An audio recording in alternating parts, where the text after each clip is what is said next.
Como eu disse antes, hoje nós encerramos essa série de mensagens que são, na verdade, uma exposição à parábola do filho pródigo. A gente teve um primeiro dia em que nós tratamos do capítulo 15 de Lucas como um todo.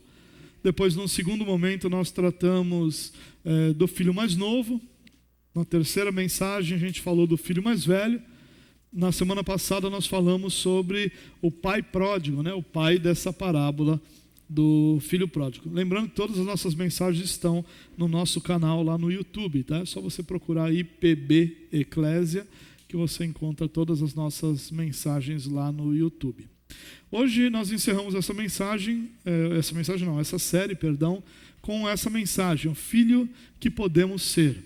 Eu quero ler dois versos, um primeiro verso em Lucas 15 e um segundo verso lá em Romanos capítulo 8, verso 29. E aí eu vou explicar por que eu chamei essa mensagem de o filho que podemos ser.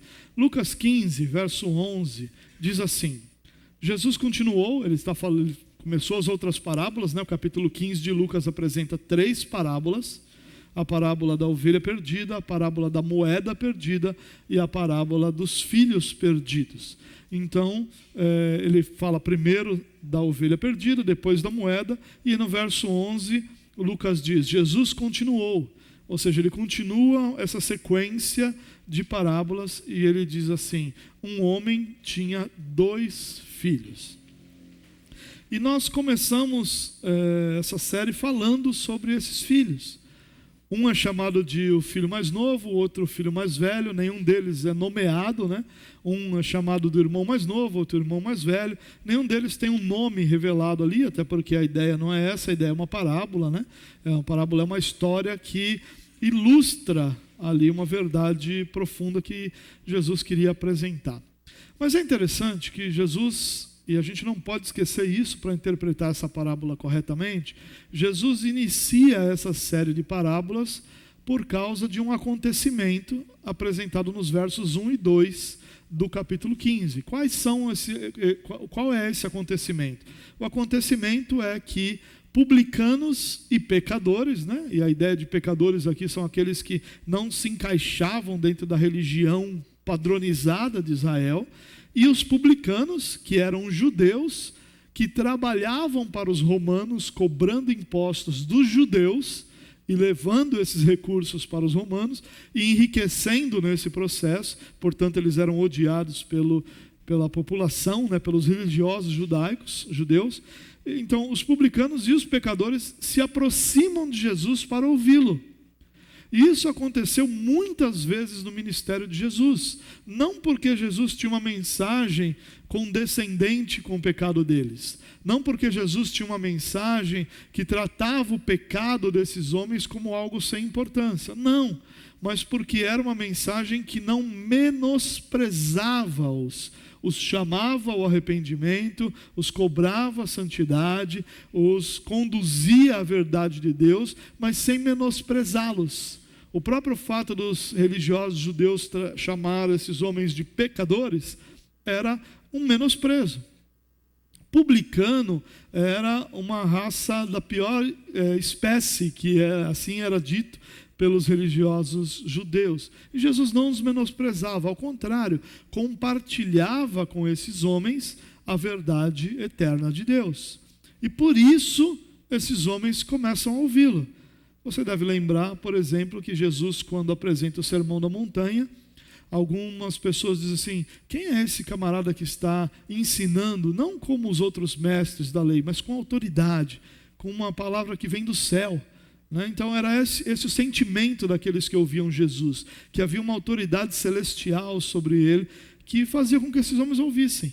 E muitos deles foram conduzidos ao arrependimento e se converteram. E por conta desses homens se aproximarem de Jesus, os fariseus e os mestres da lei, também chamados de escribas em algumas traduções, começam a criticar Jesus. Então os fariseus eram o principal grupo religioso de Israel. E os escribas eram os responsáveis por toda a teologia, vamos dizer assim, né? Tanto no sentido de serem os guardiões da lei, como os intérpretes da lei. Eram pessoas que estavam muito próximas ali ao ensino. E esses homens então começam a criticar Jesus. E a crítica era que ele andava com pecadores e que comia com eles. Talvez essa expressão para nós não tenha força, certamente não tem a força que tinha naquela época. E a força que essa expressão tinha era a ideia cultural dos judeus de que sentar para comer era um sinal de aceitação, era um sinal de convivência, de comunhão. Então, só para você ter uma ideia de como funcionava, se eu e você tivéssemos alguma desavença, nós quiséssemos consertar essa desavença, nós faríamos isso durante uma refeição. Nós sentaríamos para comer. Se nós não quiséssemos consertar essa desavença, nós nos negaríamos a comer juntos, porque isso manteria a convicção de que nós não consertamos ainda a nossa desavença. Então, para os religiosos judeus, a acusação é, quando ele come com eles, ele está aceitando a vida que esses homens levam. E é claro que Jesus não está fazendo isso. Jesus come com eles para demonstrar a eles que eles não eram menores ou inferiores que nenhum outro grupo de pessoas, que a aceitação de Deus também estava disponível para eles, mas sempre com a mesma exigência, que era a fé e arrependimento. Então, essa acusação forte de Jesus faz com que Jesus, então, inicie essa série de parábolas. Ele fala sobre a moeda perdida, primeiro sobre a ovelha perdida. Um homem que tinha 100 ovelhas, perde uma, deixa as 99 nos montes, vai em busca dessa perdida e quando a encontra, faz uma festa. E celebra com seus amigos e com seus vizinhos a ovelha que estava perdida. Muitos comentaristas dizem que deixar as 99 no monte era colocar as 99 em risco, enquanto se buscava uma. E aí Jesus finaliza isso dizendo que há grande alegria no céu quando um pecador se arrepende. E aí ele vai para a segunda parábola, que é a parábola da moeda perdida. Ele fala que uma mulher tinha 10 moedas, provavelmente é uma tiara que representava ali o dote da mulher, né, a poupança que a mulher recebia na sua vida, e perde uma das moedas. E não sabemos se por uma questão emocional, se por uma questão estética, já que as moedas eram todas iguais e ficaria diferente se fosse substituída, se por uma questão realmente de valor, pelo valor que a dracma valia, que era uma diária de um trabalhador comum naquela época, mas por alguma dessas razões, ou por todas elas juntas, essa mulher então varre a casa inteira, acende uma candeia, uma luz para que pudesse olhar nos cantos e vasculha a casa inteira até encontrar, e quando encontra uma moeda faz festa. Né? E essa festa, tanto na ovelha perdida quanto na dracma perdida, é quase exagerada, é quase desproporcional à realidade. Mas ela chama as amigas, as vizinhas e faz uma festa. E aí então Jesus entra na terceira parábola, porque as duas primeiras só estão deixando claro o ponto de que há alegria no céu quando um pecador se arrepende, há alegria no céu quando alguém se arrepende dos seus pecados. Mas na terceira parábola, que é a parábola conhecida por nós como a parábola do filho pródigo, que é um nome muito ruim para essa parábola, porque o filho pródigo é um dos 3 personagens da parábola, e não é sequer o principal, porque o principal personagem dessa parábola é o filho mais velho.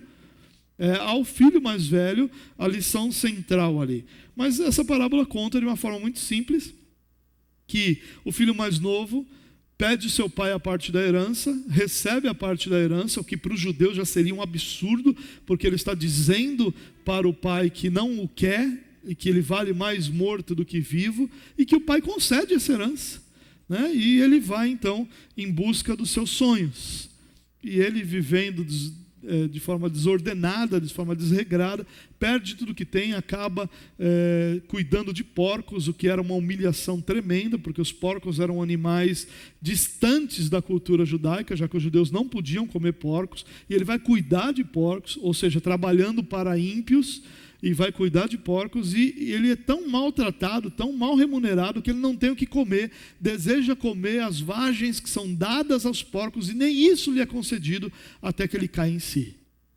E caindo em si, ele lembra, olha, meu pai que eu imaginava ser alguém que impedia meus sonhos e minha vida de ser melhor, no mínimo era justo.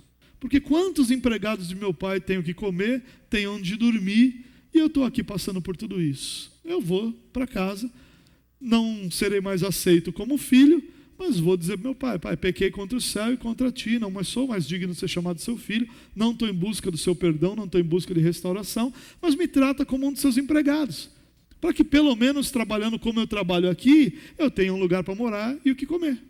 E assim ele faz, e o seu pai, nós conhecemos a história, o seu pai assim que vê de longe, corre, se coloca numa posição de humilhação diante de toda a sociedade, fazendo o que ele faz, como ele faz, e se lança ali no pescoço do seu filho, e o beija continuamente, e o filho então começa o discurso que ele vem ensaiando, e o pai não deixa nem que ele terminasse, e já traz restauração para ele, roupas limpas, sandálias nos pés, manda que coloca o anel no seu dedo, né, que representava ali a autoridade da família, manda matar o novilho cevado, que era um animal criado para as ocasiões mais especiais que existia, faz um churrasco para a vila toda.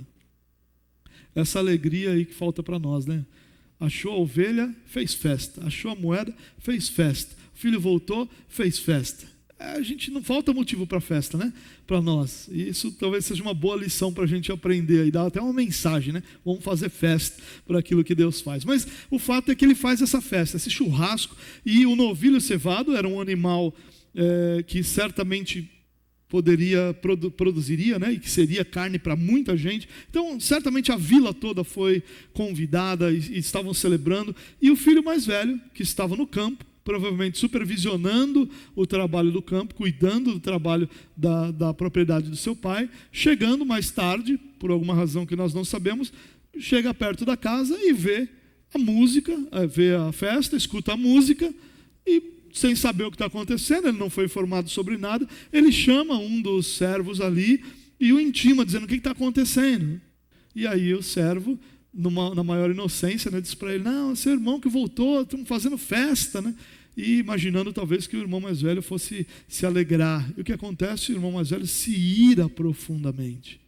E ao se irar profundamente, ele fica revoltado com aquilo. E aí isso é dito para o seu pai: o mais velho não quer entrar porque está revoltado com essa festa aqui. O mais velho fez o que fez e agora o senhor está fazendo festa? E o pai pacientemente, amorosamente, porém de forma muito firme, vai ao filho e diz: filho, o que está acontecendo? E aí o filho demonstra todo o seu coração, dizendo: olha, eu trabalho há tantos anos como um escravo, nunca desobedeci uma ordem sua. Quando volta esse teu filho, o senhor mata o novilho cevado, nunca comi um cabrito com os meus amigos, e o senhor está fazendo esse churrasco para esse sem vergonha que fez tudo o que fez, e eu aqui sendo o filho modelo, padrão, referência, o senhor não me trata dessa forma. E aí o pai, amorosamente, mas de forma muito convicta, diz: filho, o senhor, tudo que eu tenho é seu, você está sempre comigo, é seu isso aqui, você não comeu um cabrito porque a sua mentalidade está errada, porque você tem mentalidade de escravo e não de filho, mas tudo é seu. Mas esse meu filho, ele estava morto e ele reviveu, e nós tínhamos que celebrar a sua vinda. E a parábola termina assim: nós não sabemos se o filho mais velho entrou, nós não sabemos se ele não entrou, nós não sabemos se o irmão mais novo teve a oportunidade de conversar com o mais velho, não sabemos nada disso, até porque é uma parábola, não é uma história real, né, para ter todos os detalhes. Porém, quando a gente olha para a parábola do filho pródigo, quem é o filho mais novo? São os publicanos e os pecadores. O filho mais novo são aqueles que, insatisfeitos com a espiritualidade que o pai propõe, desejam viver uma vida longe de tudo isso, independente de tudo isso, confiando que o que eles sabem e sentem e desejam é muito melhor do que aquilo oferecido pelo pai. Eles sentem uma profunda insatisfação por aquilo que o pai lhes proporciona. Eles olham para a vida e acham: minha vida poderia ser muito melhor, eu estou meio que preso aqui, eu não estou explorando todo o meu potencial, esse mundão do meu Deus é tão grande e eu não estou vivendo como eu deveria viver, e eu posso viver. Eu até usei aqui a música do do Legião Urbana, né, o Faroeste Caboclo, que fala de João de Santo Cristo, né, ele queria sair para ver o mar, ver as coisas que ele via na televisão, né, juntou dinheiro para poder viajar, e o resto é impublicável. Mas essa parte que eu publicava fala de alguém que queria mais, de que queria viajar, de que queria curtir a vida, e é isso que o filho faz. Esse é o filho mais novo. Ele não se contenta com aquilo que é o modelo da espiritualidade. Ele acha que aquele modelo de espiritualidade é limitante, é antigo, é antiquado, não serve para ele, porque ele tem uma mente muito mais aberta, ele tem um potencial muito maior, ele não quer se reunir com meia dúzia de carola que estão ali orando a Deus, ele quer mais da vida. Esses são os publicanos e esses são os pecadores. Mas e o filho mais velho? O filho mais velho são os fariseus. O filho mais velho são os escribas. E Jesus está dizendo, assim como os mais novos, o filho mais novo está perdido, o filho mais velho também está perdido. A diferença é que o mais novo assumiu sua perdição, foi viver longe do Pai, até que o Pai conduzisse-o ao arrependimento e ao retorno. Mas o mais velho está perdido dentro da casa do Pai. O mais velho é filho, mas se sente escravo. O mais velho obedece e acha que isso produz para ele méritos que dão direito a ele ser honrado. Ele não se contenta com a honra que o pai recebe, ele quer para si honra. E ele se ressente de não ser honrado, e ele se ressente de não ser exaltado. O filho mais velho é aquele que não convive com a graça, não consegue conviver com a graça. E que quando Deus simplesmente perdoa gratuitamente alguém que fez tanta coisa errada, ele se ira, ele se revolta, ele diz, como é que pode esse camarada viver uma vida totalmente longe do Senhor, e o Senhor o perdoa, e está tudo bem. Enquanto que eu me sacrifiquei a vida inteira. Quantas festas eu deixei de ir, quantos eventos eu deixei de ir, quantos momentos eu deixei de experimentar para estar diante do Senhor, para estar com o Senhor, para servir o Senhor, e eu não recebo nada, nem um tapinha nas costas, nem um aplauso, nem ninguém diz para mim que me reconhece. Eu estou aqui como um escravo, perdido dentro da casa do Pai. E ele diz para os publicanos e para os pecadores, vocês precisam se arrepender, porque vocês têm um coração insatisfeito com a proposta do Pai para a vida de vocês. Mas ele está dizendo para os fariseus, vocês se escondem atrás da perfeição, dizendo que não desobedecem, dizendo que trabalham como escravo, dizendo que fazem tudo o que o Pai exige, mas isso é só um esconderijo, porque vocês estão tão perdidos quanto o filho mais novo. Vocês precisam se arrepender também e conviver com a graça do Pai, porque o Pai não vai deixar de ser gracioso, porque isso te ofende. O Pai não vai deixar de perdoar gratuitamente o que se arrepende, porque isso te incomoda. É isso que ele está dizendo ali. Ou seja, ele conseguiu desagradar todo mundo, mas ao mesmo tempo ele conseguiu apresentar a todo mundo a necessidade de arrependimento. E aí talvez fique a pergunta, bom, se esses são os dois filhos de Deus, quem nós somos? Quem somos nós? Que tipo de filhos nós somos nós? É claro que em alguns momentos nós podemos nos identificar como mais novo, aqueles que estão insatisfeitos e que querem viver outra vida. Mas podemos às vezes nos identificar como mais velho, aqueles que estão se dedicando dentro do reino de Deus, mas que estão magoados porque não estão sendo reconhecidos ou não estão sendo vistos como ou exaltados como pensam que deveriam. Mas será que só existem esses dois tipos de filho? Será que nós precisamos nos encaixar necessariamente num tipo de filho? É claro que se nós nos enxergamos num desses dois modelos, nós precisamos nos arrepender, porque essa é a mensagem central aqui.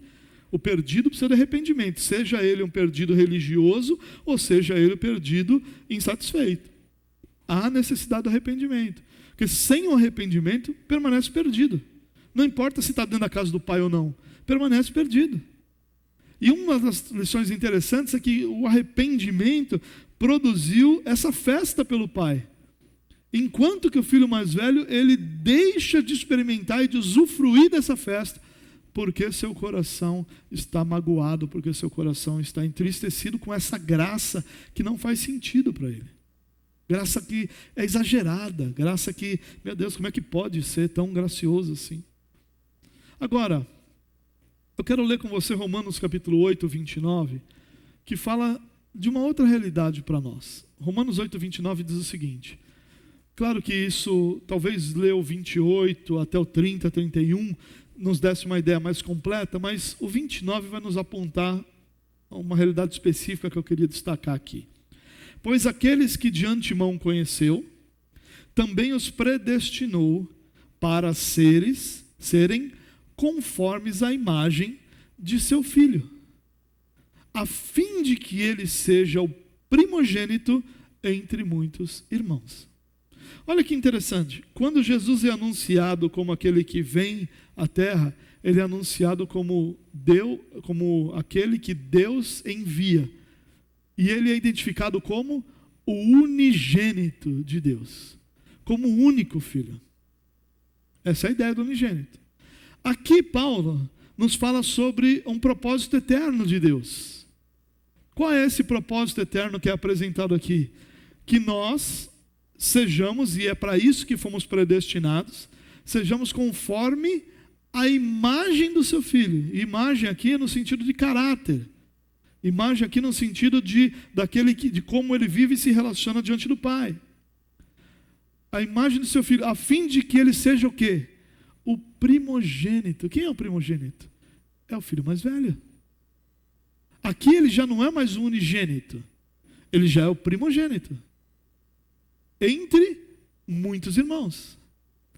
Claro que aqui ele não está falando de divindade. Nós não seremos deuses. Ele permanece como Deus, o Filho unigênito. Mas como a família que Deus está unindo para si, ele é o primogênito.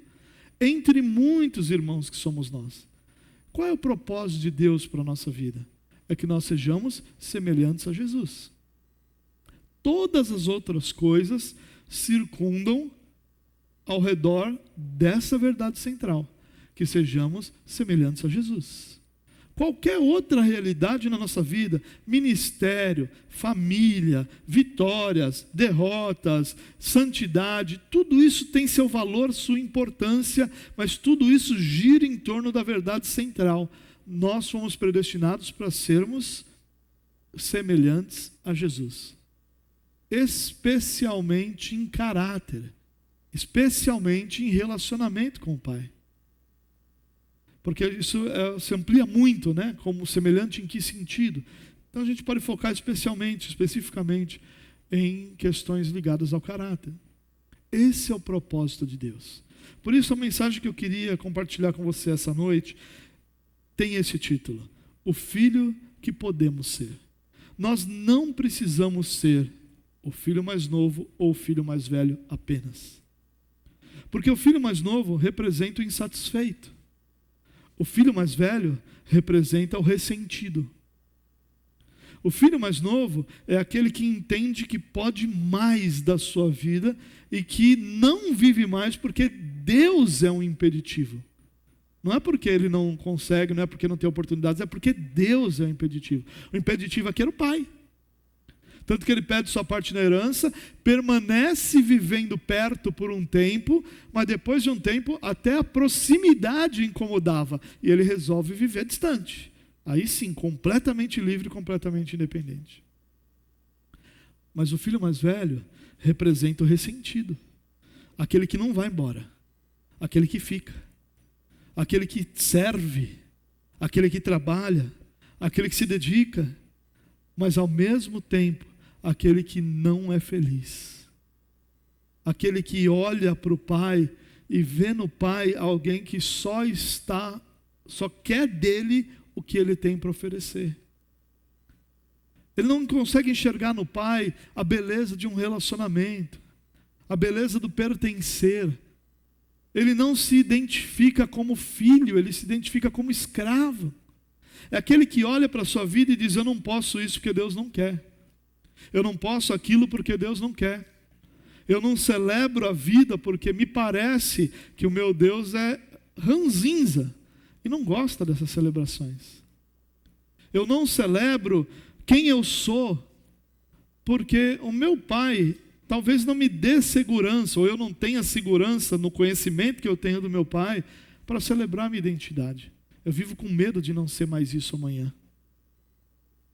O filho mais velho é aquele que é muito religioso, aquele que faz tudo o que se espera dele, mas cujo coração não tem alegria em fazer absolutamente nada do que ele faz. Você percebe no filho mais velho que não havia alegria. Ele trabalhava como um escravo. Talvez ele certamente trabalhava muito, tanto que ele chega com a festa já começada. Aquela festa certamente começou num final de tarde. Por que as pessoas estavam lá comendo, bebendo e dançando? Porque já havia acabado o expediente de trabalho. Era início da noite, talvez. E ele está voltando. Talvez seja o último a ter chegado, trabalhador mesmo. Não é esse o problema dele. O problema dele é o que ele sentia por ser esse trabalhador. Ele se sentia um escravo. Ele se sentia sobrecarregado. Ele sentia que a sua espiritualidade, o pai para ele era um peso, um fardo, que trouxe para a vida dele uma série de exigências que o cansavam, o fadigavam. E aí isso trouxe ao seu coração ressentimento. É claro que essas duas realidades se aproximam muito da nossa vida em muitas fases da nossa história. E nós precisamos tratar isso. E na mensagem passada eu falei um pouco sobre isso, a ideia de que os dois filhos tinham como principal problema o não conhecer o pai.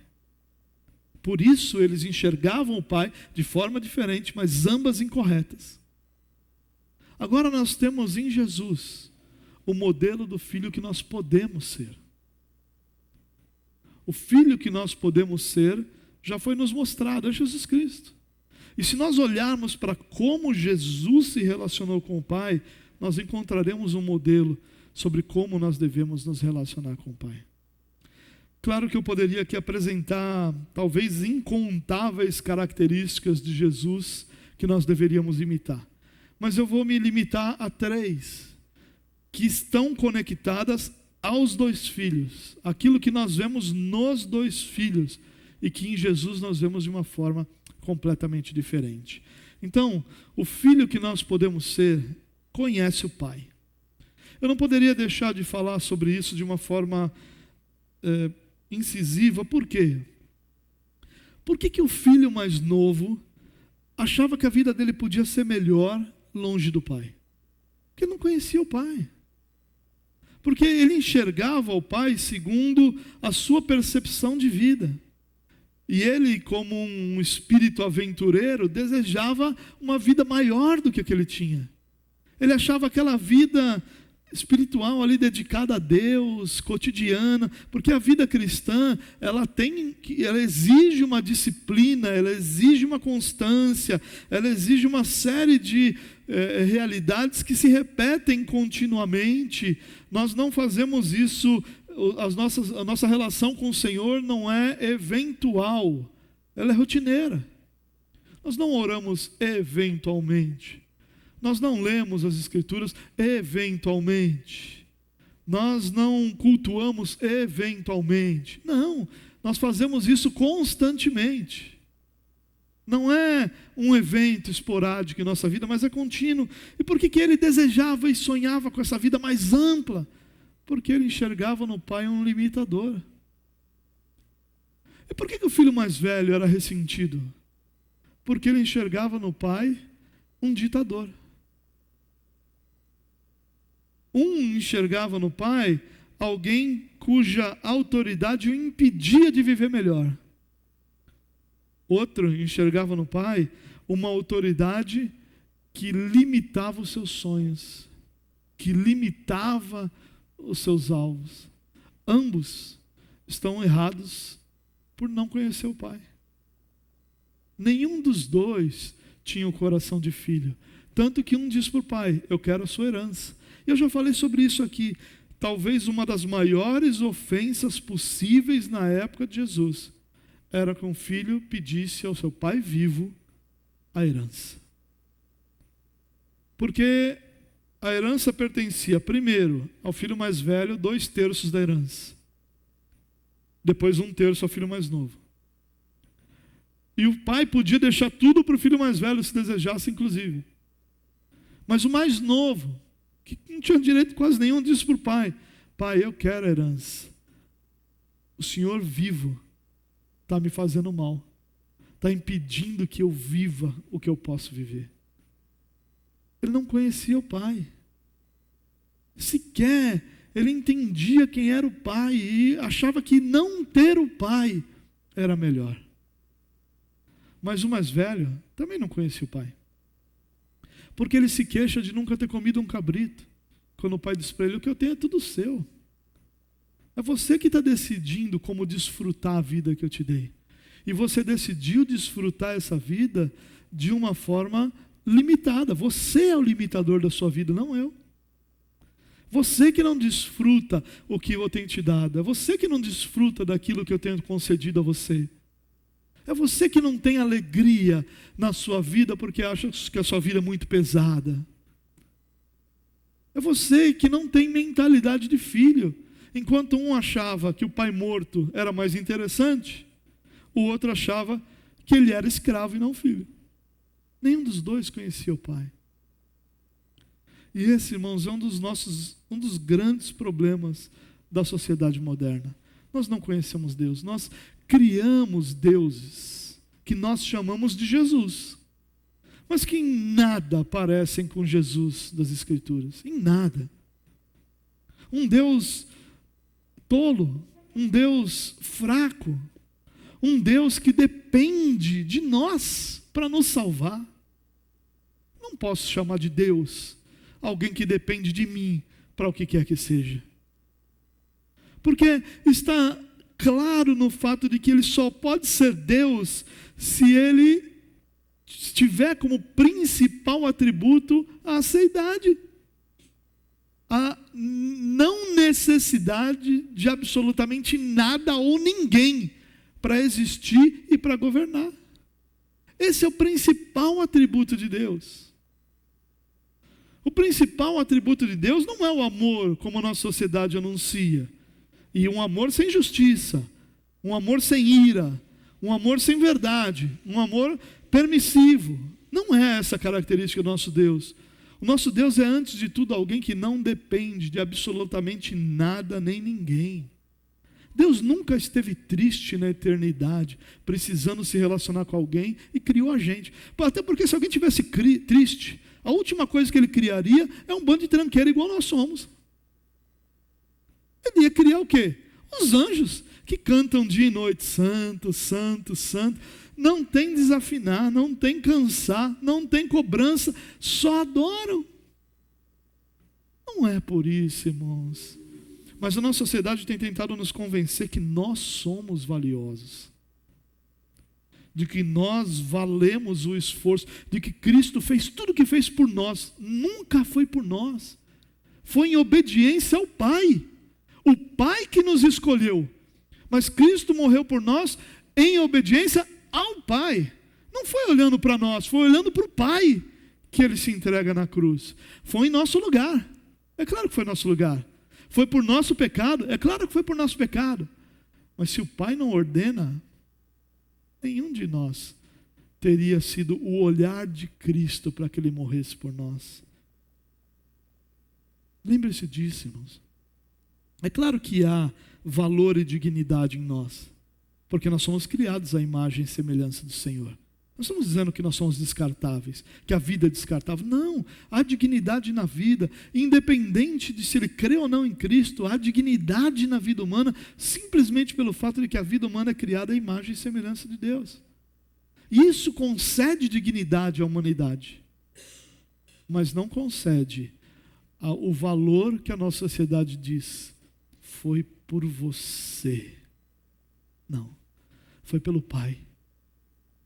Foi por nós indiretamente, mas foi pelo Pai. Tanto que as Escrituras dizem que Ele obedeceu, uma obediência até a morte, e morte de cruz. Foi obediência. O Pai, lá antes da eternidade, que nos escolheu para sermos família dele. E Cristo veio para concretizar essa escolha lá do Pai. O que Ele veio fazer encarnando foi obedeceu o Pai. Tanto que em nenhum momento isso é apresentado no sentido de que Cristo veio por olhar para nós. Não tem esse versículo. Cristo olhou para você e disse, vale a pena. Nunca. Nunca. Cristo olhou para o Pai e disse, sim, Senhor, eu aceito obedecê-lo até a morte e morte de cruz.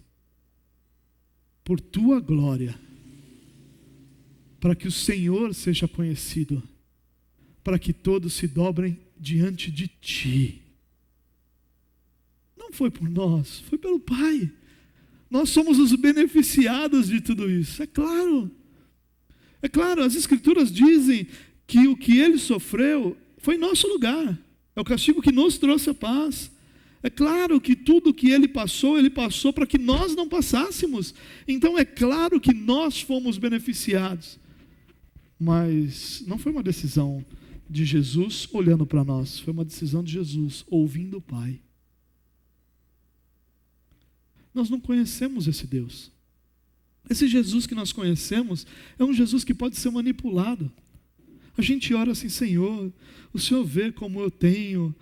Vou dar um exemplo. Você já deve ter recebido uma profetada que alguém que diz para você. Eu vou dar um exemplo de uma que eu já recebi várias vezes. Deus tem visto as suas lágrimas na madrugada. E Ele vai consolar seu coração e conceder a vitória a você. Deixa eu só parar aqui para não ter um corte errado disso, né? É só uma ilustração. E aí nós olhamos e achamos que esse Jesus, que a preocupação maior dele é minha tranquilidade, minha paz, minha segurança, minha alegria. E não é. O compromisso maior de Deus para com as nossas vidas é que nós sejamos semelhantes a Jesus. O versículo 28 de Romanos 8 começa dizendo que Deus faz todo o bem, ou faz todas as coisas cooperarem para o nosso bem. E o nosso bem é explicado nos versículos anteriores, que é sermos feitos semelhantes a Jesus. Todas as coisas não cooperam para a minha felicidade, mas todas as coisas cooperam para que eu seja moldado à imagem do meu Senhor e Salvador Jesus Cristo. Esse é o propósito de Deus, que eu seja semelhante a Jesus. Por isso que às vezes a vida dói tanto. A vida às vezes dói tanto, porque é nessa dor que nós nos abrimos para a graça, bondade e amor do Senhor. Nessa dor, muitas vezes nossa casca se quebra e o Senhor entra em nossa vida de uma forma transformadora. A vida às vezes dói tanto, porque é esse doer da vida que permite que os nossos pecados sejam tratados e curados, para que nós vivamos semelhantes a Jesus. O compromisso maior de Deus com você não é sua felicidade, é a sua transformação à imagem do seu Senhor e Salvador Jesus Cristo. Esse é o compromisso maior de Deus. E isso não quer dizer que Ele ignora a nossa felicidade. Claro que não. Inúmeros, incontáveis versículos bíblicos falam do cuidado de Deus sobre nós, falam da bondade de Deus sobre nós, falam de um Deus que olha para os sonhos do nosso coração. É claro que todas essas coisas estão diante de Deus e que Deus governa sobre todas elas. Mas o que eu estou dizendo aqui é que nenhuma delas vai ser o ponto de decisão superior à minha transformação à imagem de Jesus Cristo. Se tiver que doer, vai doer, desde que eu seja moldado à imagem de Jesus Cristo. É claro que nós não gostaríamos que fosse assim. Não seria muito mais legal se a vida fosse toda cheia de nuvens coloridas e agradáveis? Claro que seria. Não seria muito mais agradável a vida se não doesse tanto? Mas se não doesse tanto, nós permaneceríamos nos nossos pecados sem a percepção da dor que eles mesmos nos causam. Porque a única realidade que nos causa dor é o nosso pecado. Não é Cristo quem nos causa dor. Não é Deus quem produz dor em nosso coração, são os nossos pecados. E é a sensação dessa dor, a permissão de Deus para que nós sintamos a dor do pecado, é que nos faz correr para Ele, para que sejamos curados desse pecado. Nós precisamos conhecer a Deus, irmãos. Esse Jesus que está aí fora não é Jesus Cristo, o nosso Senhor. Ele é um espantalho.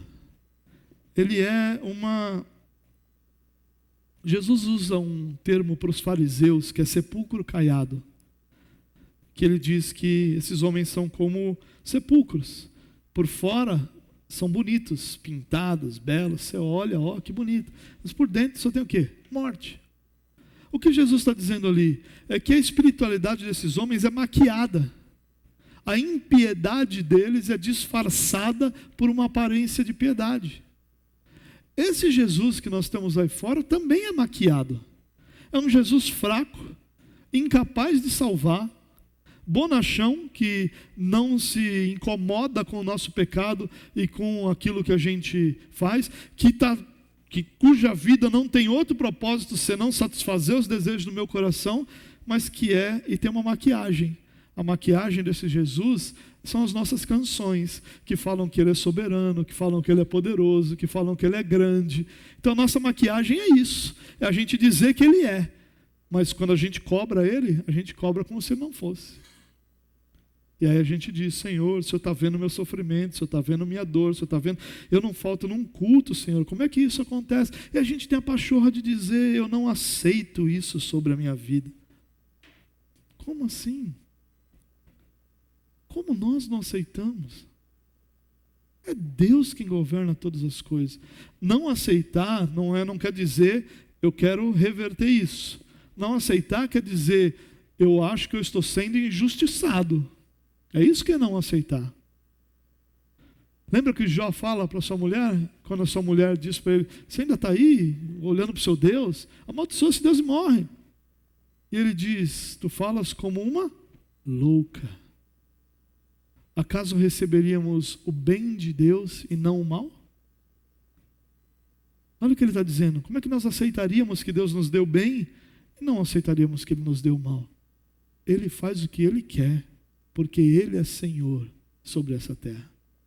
E nós amamos o Jesus Salvador. Eu sou salvo, Jesus é salvo, me salvou, eu sou filho de Deus, que coisa bonita.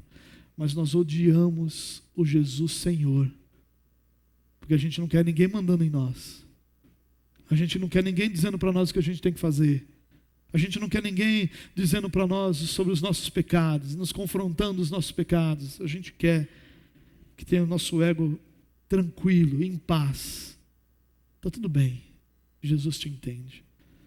Se nós não conhecermos a Deus, nós corremos o risco de passar uma vida inteira como filho mais novo, apenas esperando a oportunidade de viver a nossa vida longe de Deus. Mas, pior ainda, nós corremos o risco de viver a nossa vida inteira na casa do Pai, nos sentindo escravos e achando que a gente não desobedece uma única ordem do Pai, e nos sentindo injustiçados porque não tem um cabrito para celebrar quem nós somos. Imagine a tragédia. O que Jesus está dizendo para esses fariseus é uma bomba.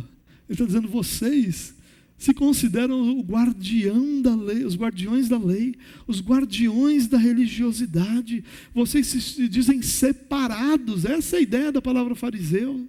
Vocês se sentem separados. Vocês não são como os outros. Vocês são santos, diferentes de todos os outros, mas eu estou identificando vocês como aqueles perdidos dentro da casa, porque vocês não conhecem o Pai. Vocês criaram um Deus que pode ser manipulado pela forma como vocês tratam com a lei, e vocês manipulam isso, mas isso não impede vocês de estarem perdidos dentro da casa do Pai.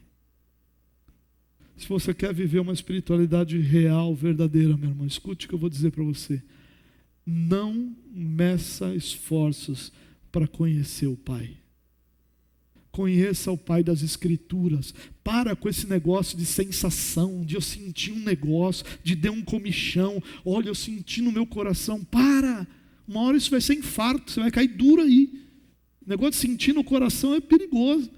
Eu senti um negócio no meu coração, aí fui no cardiologista, tinha um negócio lá ruim. Não quero sentir mais nada no meu coração. Então a minha oração é: Senhor, não deixa eu sentir nada no coração. Para com isso. Olha, eu senti um arrepio. E daí que você sentiu um arrepio? Meu irmão, pare para pensar. Centenas, talvez milhares dos nossos irmãos morreram para que a gente tivesse as Escrituras.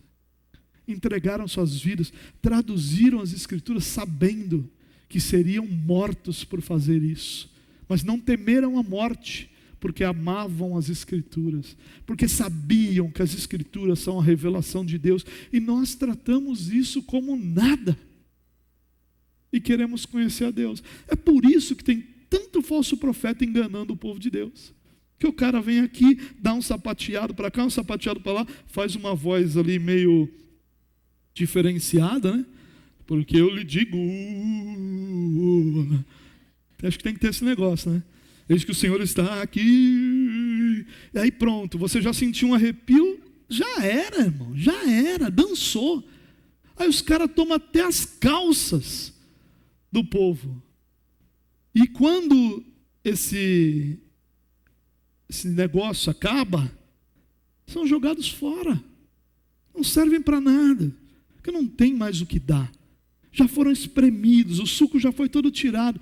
Bagaço a gente não quer. Bagaço não serve para nada. É o que a gente mais recebe aqui, gente que chega quebrada, moída, esfacelada, humilhada na sua fé, porque foram maltratados. É a experiência de grande parte de nós aqui.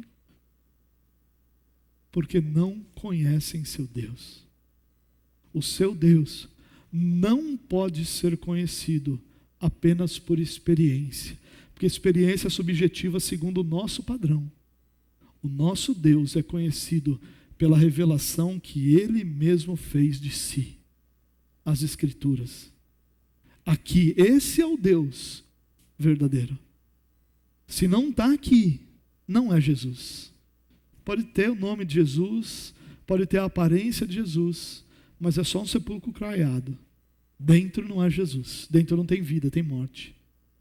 Conheça seu Deus, ame seu Deus, deseje conhecê-lo, saber quem Ele é de verdade. E você não será o filho mais novo, muito menos o filho mais velho. Mas você poderá ser aquele que é semelhante ao Filho unigênito. Nosso primogênito. Primogênito entre muitos irmãos. Em segundo lugar, sim, tem um verso que eu separei para isso. Falei, não falei o verso. Jesus disse lá em Mateus 11, 27. Ninguém conhece o Pai, a não ser o Filho. E aqueles a quem o Filho quiser revelar. São esses que conhecem o Pai. Aqueles que receberam a revelação de quem é o Pai. E essa revelação, irmãos, não é um negócio mental, nem emocional. Essa revelação é a capacidade de crer no que está aqui. Isso é revelação. A revelação que nós recebemos do Pai é a capacidade do Espírito Santo nos dar de crermos nisso, de olharmos para isso, que para muita gente é só um livro, e de entendermos, isso aqui é voz de Deus para a minha vida. Isso aqui é revelação de Deus para a minha vida. Isso aqui é Deus para mim. Não o livro Deus, mas é Deus vivo falando comigo nesse livro. Revelação. Só o Filho conhece o Pai. E aqueles a quem o Filho quiser revelar. Aqueles que pertencem a Jesus. Esses conhecem o Pai. Segundo lugar. Já acabou meu tempo, eu estou no segundo ainda. O filho que podemos ser se satisfaz no Pai. O problema do filho mais novo é que ele vivia insatisfeito com o pai que ele tinha, com a vida que ele tinha, com a realidade que ele vivia. Nada estava bom. E ele queria voar. Só que o problema do filho mais velho é que ele também não estava satisfeito. Ele não estava satisfeito em como ele desfrutava a vida. Ele não estava satisfeito com a quantidade de trabalho que ele tinha. Ele não estava satisfeito com a honra que ele tinha. Ambos viviam insatisfeitos. Um era uma insatisfação incoerente, que era do filho mais novo. Mas o outro era uma insatisfação ressentida, uma insatisfação rebelde, uma insatisfação injusta. Mas ambos eram insatisfeitos. E sabe, irmãos, se nós não aprendermos a nos satisfazer no Pai, nada mais nos satisfará. E sabe como e eu quero ajudar isso na sua vida, porque eu experimentei isso em diversos momentos da minha vida. Muitas vezes, sabe como essa insatisfação se manifesta?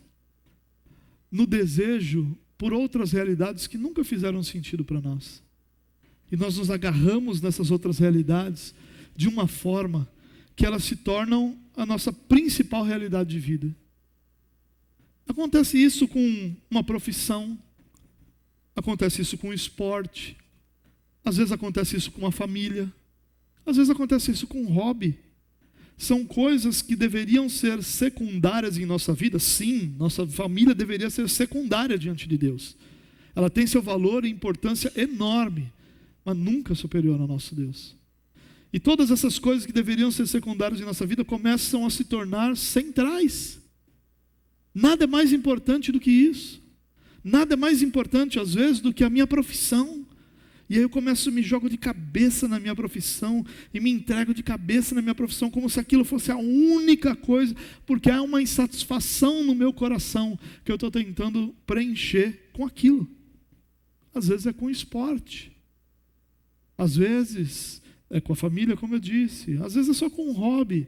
O camarada começa a colecionar ali tampinha de garrafa, e daqui a pouco o camarada está no Guinness como o maior colecionador de tampinha de garrafa da história. Por quê? Porque o coração está vazio e precisa de algo para satisfazer. Se nós não aprendermos a nos satisfazer no Senhor, nada mais será capaz de nos satisfazer, irmãos. Nada. Porque a única satisfação plena que nós fomos desenhados para experimentar está em Deus. Até porque as outras não fazem tão sentido quando não há satisfação em Deus. Como é que nós vamos ter satisfação em nossa família se nós não temos satisfação em Deus? Como é que nós vamos ter satisfação em nosso trabalho? Não tem trabalho. O seu trabalho pode ser o melhor do mundo. Ele traz consigo um monte de encrenca, um monte de dor de cabeça, um monte de decepção, um monte de trabalho. Nós nos satisfazemos no nosso trabalho porque primeiramente nós nos satisfazemos em Deus. E aí nós sabemos que esse nosso trabalho, com todas essas imperfeições, é um instrumento para que Deus seja glorificado. Nós precisamos aprender a nos satisfazer no Pai. Senão nós vamos ser um desses filhos. Eternamente um desses filhos. E Jesus nos ensina, lá em João 6,38, olha, pois desci do céu, não para fazer a minha vontade, mas para fazer a vontade daquele que me enviou. A satisfação de Jesus era que o Pai fosse nele glorificado. Isso satisfazia, isso completava, isso preenchia Jesus. Ao ponto de que Jesus podia lidar com todas as outras coisas da vida de forma saudável. E todas as outras coisas da vida tinham ainda mais sabor, porque a satisfação dele estava no Pai. Era no Pai que ele se satisfazia. Irmãos, lembre-se do exemplo desses dois filhos e de como esses dois filhos viviam insatisfeitos. E olhe a tragédia que é você ser filho daquele que governa sobre todas as coisas e não se satisfazer nisso. Ter um coração insatisfeito, sempre pensando, será que eu não podia ter vivido outra coisa? Sempre a tragédia do se eu tivesse feito isso, do que se eu tivesse feito aquilo, se eu tivesse, a música, aquela famosa música Epitáfio, eu devia ter amado mais, eu devia ter me preocupado menos, devia, mas olhar para trás é uma eterna injustiça. Porque você toma a melhor decisão que você pode tomar no momento em que você toma a decisão. Mas a partir do momento que você toma a decisão, aquela decisão muda você. E no momento seguinte, talvez você olhe para trás e diga, devia ter feito diferente. Mas você só pensa que podia ter sido feito diferente porque você mudou. E você não mudou porque a decisão estava errada, você mudou porque você tomou uma decisão. E olhar para trás é de uma covardia sem tamanho. Se Jesus olhasse para trás, com tudo que a gente apronta, talvez ele dissesse, eu não devia ter subido naquela cruz. Não devia. Faz sentido? É claro que não. É claro que não faz sentido. Assim como não tem que fazer sentido a nossa. A vida do Si, irmãos, é uma vida frustrada, angustiada, triste. Você tem, dentro de quem você é, das limitações que você tem, dos dons que o Senhor te concedeu, feito o melhor. Ponto. Isso é suficiente para você viver uma vida maravilhosa? Não. Por causa do pecado.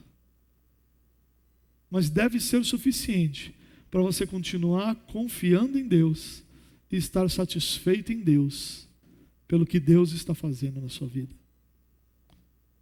Não viva a vida do Si, irmãos. Viva a vida do É. Você é filho de Deus.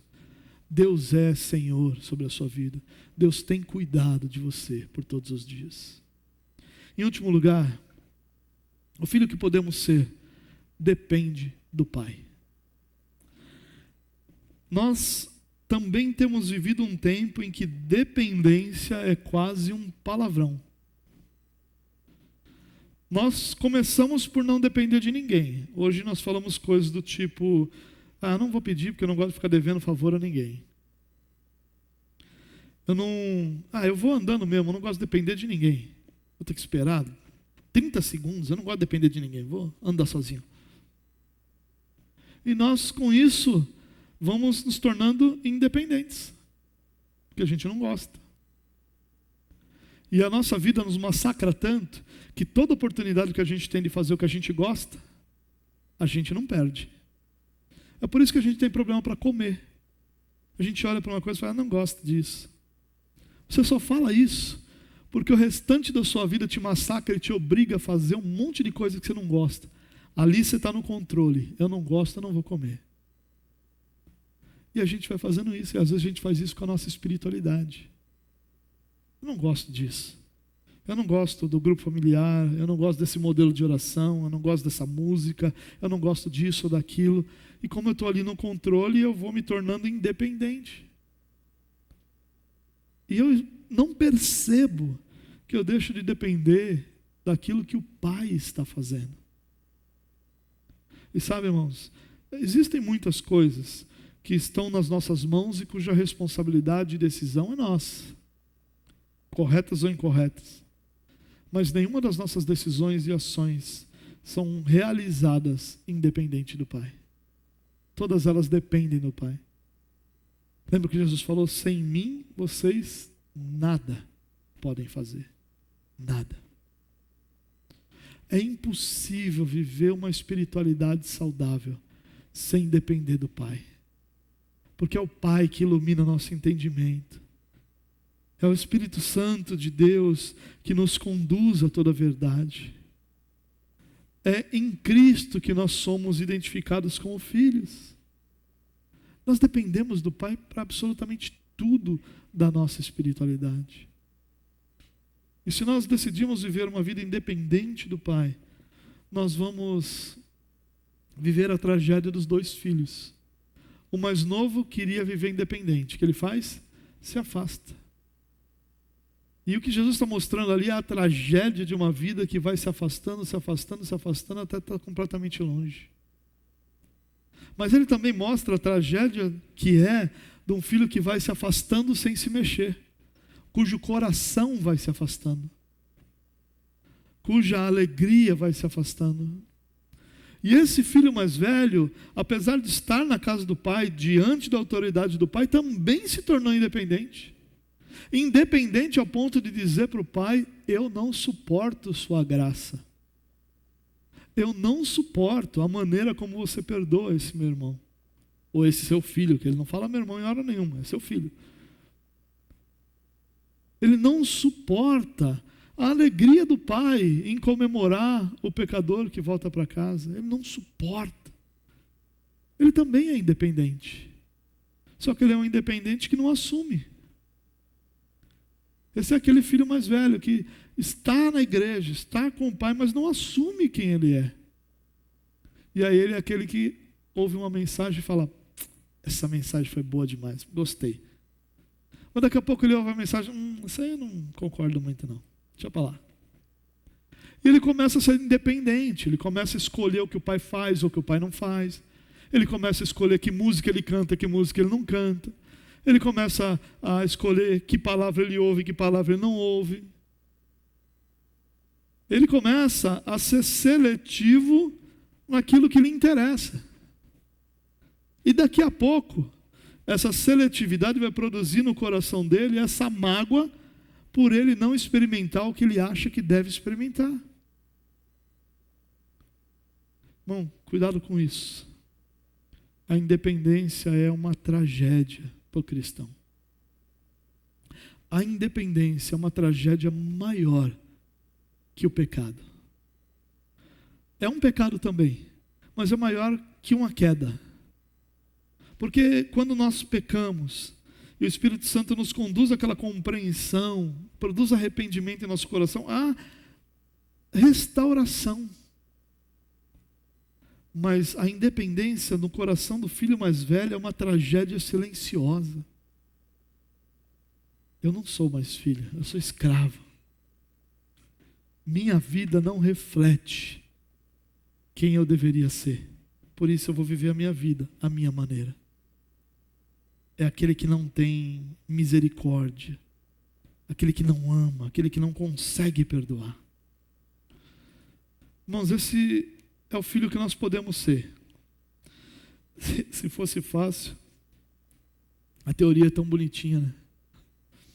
A prática é diferente disso. Mas preste atenção nesse verso. Da mesma forma como o Pai que vive me enviou, e eu vivo por causa do Pai, assim aquele que se alimenta de mim, viverá por minha causa. Essa é a lição de Jesus para a nossa dependência. Nós nos alimentarmos dele. Assim como ele vive por causa do Pai, nós vivemos por causa de Cristo. Nós nos alimentamos de Cristo. E o que é isso? O que significa se alimentar de Cristo? É claro que não é algo literal aqui, como um novo nascimento não é. Mas a ideia, assim como no novo nascimento, é uma ideia bastante simples. É aquilo que, onde nós procuramos o que é essencial. O que é essencial para a nossa sobrevivência? Nossa alimentação. Não é? Não podemos nem dizer que é a nossa respiração, porque você presta atenção, você respira. Você só percebe que você respira quando entope o nariz. Senão você passa dias e anos e nem percebe que você está respirando, porque é algo natural. É claro que é essencial, mas não é algo que você precisa buscar. Você não precisa parar. Peraí, deixa eu parar de falar agora que eu preciso respirar. Pronto, continua. Ninguém faz isso. Nós respiramos naturalmente. Enquanto eu estou falando aqui esses quase 20 minutos, eu estou automaticamente respirando. Assim acontece. Agora, alimento não. O alimento não vem sozinho para a sua boca. A não ser quando você é um bebê. Você precisa buscar. E por que você busca o alimento? Porque você sabe que sua força, sua sobrevivência, sua vida dependem daquilo. O que Jesus está dizendo aqui é: quando o assunto for sua espiritualidade, lembre-se que sua força e sua sobrevivência dependem de Cristo. Se alimente dele, e se alimentar dele é se alimentar dos seus ensinos, da sua verdade, da sua obra, da sua perfeição, de tudo que ele é e representa. E isso vai fortalecer sua espiritualidade como o alimento fortalece seu corpo. É a única forma de nós dependermos do Pai. É dependendo de Cristo. Para absolutamente tudo. Nunca dê por certo que você sabe. Confie em Cristo. Busque resposta em Cristo. Conheça Cristo. Que quando nós damos por certo, nós temos uma tendência muito grande a permitir que o orgulho domine o que nós estamos fazendo e governe sobre nossa vida. Queridos, que essa série de mensagens possa ter provocado em você alguma reflexão. O desejo do meu coração era te incomodar. Como diz o reverendo Vulmar, né? A minha principal função como pastor é não permitir que você peque em paz. Quer pecar, você vai pecar em tribulação, porque eu vou te incomodar. Esse é o meu desejo com essa série, porque é isso que essa série tem feito no meu coração. Eu olho para aquilo e me digo, meu Deus, às vezes eu quero ser o filho mais novo. Não posso ser. E aí, não, o filho mais velho também não serve. O meu modelo precisa ser Jesus. Chega de ídolos, chega de guru, gente. Nós não precisamos disso. Nós não precisamos de ídolos no nosso meio. Nós não precisamos de papas. Nós não precisamos de nada disso. Nós temos Cristo. Todos os outros que nós temos só nos servem se eles primeiro servirem a Cristo. Nós não precisamos. Claro que nós somos beneficiados de pessoas que são piedosas e que se relacionam com Cristo. E glória a Deus por essas pessoas. Mas, enquanto eles servem a Cristo, eles nos servem. Mas nós nunca os servimos. Nós servimos a Cristo. Nós nunca servimos ninguém. Nós servimos a Cristo.